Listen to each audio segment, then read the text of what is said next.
when does it make sense for investors to use an employer record function versus setting up a legal entity?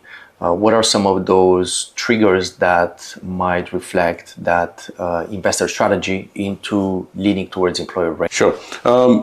There are certain circumstances where a foreign company, they want to come to Vietnam and they want to start the business right away. For a variety of reasons. For example, you are moving your supply chain from one particular country to Vietnam, and you have to start right away because you cannot wait for the company to be incorporated, and then you start hiring people. So that is the first situation. The second situation is that employer is not sure whether Vietnam is the right place for them, and they want to test the market.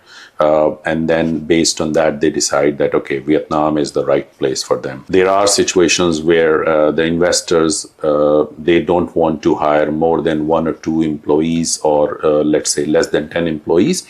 And these situations will not change because of the nature of the business. So, for example, an investor providing a very high-level, sophisticated calibration services for manufacturing companies in Vietnam, and that requires only few people on the ground, and then everything is done in the foreign country. So that is also another situation where they can go for EOR.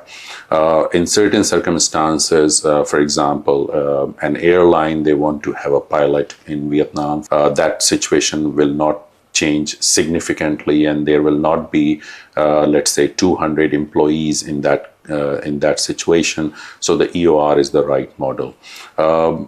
Another situation could be where investors have a tight budget and they want to have a fixed cost solution where they don't have to think about compliance of various parts, for example, tax and accounting and other matters.